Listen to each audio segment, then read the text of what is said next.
राजकीय विश्लेषकांच्या अंदाजानुसार यावेळची ही जी निवडणूक लागणार आहे, ही जर निवडणूक लागली तर साधारण 250 कोटी रुपयांहून अधिक खर्चाची होईल असा एक अंदाज व्यक्त केला. पण यावेळी मात्र थेट मुंबई आणि दिल्लीचा देखील हस्तक्षेप होत असल्याचं आणि या अगोदर देखील झाल्याचं दिसून आले. या ठराव गोळा करण्याची जी प्रक्रिया सुरू आहे त्यामधून समोर येणाऱ्या आर्थिक गणितांमधून आपल्याला समजतंय, दिसून येते की या दूध संघाच्या मताचं मोल किती वाढताना दिसतंय. उत्पादकांच्या खंबीर पाठिंब्यावर भरभराटीला आलेला हा दूध संघ आणि या संघाचं निर्माण झालेलं वैभव, या संघाचं निर्माण झालेलं साम्राज्य पाहून या संघाकडे अनेक राजकीय व्यक्तिमत्व आकृष्ट झाली. कुणाचा गठ्ठा मोठा तोच उमेदवारीचा दावेदार अशा प्रकारचा एक अलिखित नियम असल्यामुळं या उमेदवारीसाठी इच्छुक असणारे एकेका ठरावासाठी जंग पछाडताना दिसत आहेत. भविष्यात हा सहकाराचा वटवृक्ष असाच वैभवशाली राहावा, हे गोकुळ खऱ्या अर्थानं गोकुळच राहावं, इकडं मात्र सर्वांनी लक्ष द्यायला हवंय. मोजक्या मतांसाठी मोठी आर्थिक उलाढाल करणाऱ्या या निवडणुकीत खऱ्या समाजाला संधी मिळावी यासाठी कुणीतरी प्रयत्न करायला हवेत.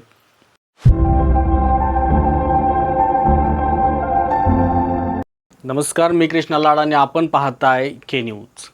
सर्वसामान्य लोकांच्या संसाराला आर्थिक हातभार लावणाऱ्या कोल्हापुरातील गोकुळ दूध संघाच्या निवडणुकीचा कार्यक्रम सध्या सुरू आहे. प्रत्येक वर्तमानपत्र, न्यूज चॅनल्सवर या दूध संघाच्या निवडणुकीचा आढावा घेतला जातोय. सध्याच्या घडीला ठराव गोळा करण्याचं काम सुरू असल्यामुळं कुणाचा ठराव किती याची आकडेमोड सध्या जोरात सुरू आहे. कुणाचा गठ्ठा मोठा तोच उमेदवारीचा दावेदार अशा प्रकारचा एक अलिखित नियम असल्यामुळं या उमेदवारीसाठी इच्छुक असणारे एकेका ठरावासाठी जंग पछाडताना दिसत आहेत. यावेळच्या इलेक्शनचं विशेष म्हणजे मुंबई दिल्लीच्या नेतृत्वाकडून देखील या निवडणुकीची दखल घेत इथं कसा शिरकाव करता येईल यासाठी देखील प्रयत्न सुरू असल्याचं दिसून येते. कोल्हापूर जिल्ह्यातील सर्वसामान्य उत्पादकांना सोबत घेऊन 51 वर्षापूर्वी आनंदराव पाटील सुयेकर यांनी या संघाची स्थापना केली. गोरगरीब शेतकऱ्याला, गोरगरीब दूध उत्पादकाला दूध उत्पादनातून 4 पैसे मिळावेत, याचा संसाराला हातभार लागावा या एकाच हेतून या संघाची स्थापना झाली. त्यावेळच्या निस्वार्थी नेतृत्वामधून हा हेतू सफल देखील झाला. पण उत्पादकांच्या खंबीर पाठिंब्यावर भरभराटीला आलेला हा दूध संघ आणि या संघाचं निर्माण झालेलं वैभव, या संघाचं निर्माण झालेलं साम्राज्य पाहून या संघाकडे अनेक राजकीय व्यक्तिमत्व आकृष्ट झाली, ओढली गेलीत. यापैकी अनेकांच्या विविध योजनांमधून या संघाला आणखीन ऊर्जित अवस्था आली हे खरं असलं तरी देखील सर्वसामान्य दूध उत्पादक ज्याची अपेक्षा फक्त या दुधाला चांगला भाव मिळावा एवढीच एक माफक अपेक्षा आहे, ती अपेक्षा मात्र अजूनही 50 वर्षानंतरही पूर्ण होताना दिसत नाही आहे.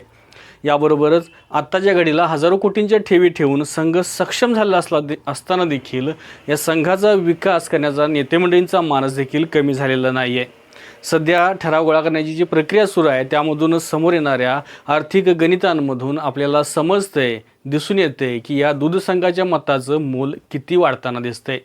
राजकीय विश्लेषकांच्या अंदाजानुसार यावेळची ही जी निवडणूक लागणार आहे, ही जर निवडणूक लागली तर साधारण 250 कोटी रुपयांहून अधिक खर्चाची होईल असा एक अंदाज व्यक्त केला जातोय. अवघ्या 4-4.5 हजार मतांसाठी जर एवढं पैसे उधळले जाणार असतील तर विचार करा की इथं नेमकं मिळतंय काय. यावेळची ही निवडणूक मात्र एक विशेष असणार आहे, कारण आजपर्यंतच्या निवडणुकामध्ये कोल्हापुरातील स्थानिक नेतृत्वांमध्ये चढाओढ असायची सत्ता मिळवण्याची. पण यावेळी मात्र थेट मुंबई आणि दिल्लीचा देखील हस्तक्षेप होत असल्याचं आणि या अगोदर देखील झाल्याचं दिसून आले. या ठिकाणी शिरकाव नव्हे तर या संघाचा विकास करण्यासाठी संधी शोधणाऱ्या स्थानिक नेतेमंडळींबरोबरच वरच्या लेवलचे नेतेमंडळी देखील प्रयत्न करताना दिसत आहेत. आणि म्हणूनच ही यावेळची जी इलेक्शन आहे ती खरोखर विशेष असणार आहे. एक ठराव मिळण्यासाठी होणाऱ्या लिलावात बोली चढताना दिसत आहेत. निवडणुकीच्या निमित्तानं शेकडो कोटींची उधळ होणार हे देखील खरं आहे. पण या सर्वात या संघाचा खरा मालक असणारा सर्वसामान्य दूध उत्पादक मात्र अजूनही बेदखलच आहे. विशेष म्हणजे हा उत्पादक नव्हे तर हा सभासद म्हणूया आपण. हा सभासद निवांतपणे या चाललेल्या निवडणुकीचं वार्तांकन आणि न्यूज चॅनलच्या माध्यमातून अपडेट पाहण्यात आणि तेही अगदी चवीनं पाहण्यात गुंग आहे. माझा नेताच संघ सारू शकतो, दुधाला दर देऊ शकतो, हा भाबडा आत्मविश्वास घेऊन कळत नकळत कुणाला तरी पाठिंबा देण्यातच हा सभासद धन्यता मानतोय. गुडघाभर चिखलामधून मान मोडेपर्यंत न पेलणारा वैरणीचा भारा गोठ्यात टाकून शेणामुदात राबणारा हा दूध उत्पादक सभासद मात्र अगदी चिटून डीरला दूध घालतोय. फॅट, SNA पडू नये म्हणून सुरुवातीचं जे दूध असते धार काढताना की ज्याचं चव नसते ते दूध डेअरीला न घालता स्वतःच्या घरात खाण्यासाठी ठेवतोय. 4 पैसे मिळतील या अपेक्षेनं मुलाबाळांची दखल न घेता डेअरीला जास्तीत जास्त दूध पुरवठा करतोय. अपेक्षा फक्त एकच, या वाढत्या महागाईच्या काळात संसाराला हातभार लागण्यासाठी 4 पैसे मिळावेत. पण दूध संघाच्या या अर्धशतकाच्या वाटचालीनंतर अजूनही दूध उत्पादकाला या दरासाठी झगडावं लागतंय, हे दुर्दैवी वास्तव आहे. हा दूध संघ कोण चालवतोय, कोणी चांगला चालवला, कोण चांगला चालवू शकेल, हा विषय शोधाचा असला तरी देखील सध्याच्या घडीला सर्वसामान्य दूध उत्पादकाला मध्यवर्ती ठेवून त्याला चांगला दर देण्यासाठी स्थानिक नेते मंडळींबरोबरच दिल्ली मुंबईचे नेते देखील इच्छुक आहेत, हे पाहून मात्र कोल्हापूरकरांना अतिशय अभिमानास्पद वाटते. पण भविष्यात हा सहकाराचा वटवृक्ष असाच वैभवशाली राहावा, हे गोकुळ खऱ्या अर्थानं गोकुळच राहावं, इकडं मात्र सर्वांनी लक्ष द्यायला हवं आहे. कारण सहकाराच्या माध्यमातून टिकलेल्या आणि अजूनही सक्षम असलेल्या कोल्हापुरातील संस्थांची संख्या अगदी बोटावर मोजण्या इतकीच आहे. शेकड्यानं स्थापन झाल्या, बरोबर आहे, अगदी शेकड्यानं स्थापन झाल्या, परंतु आता मोजक्याच शिल्लक राहिल्यात.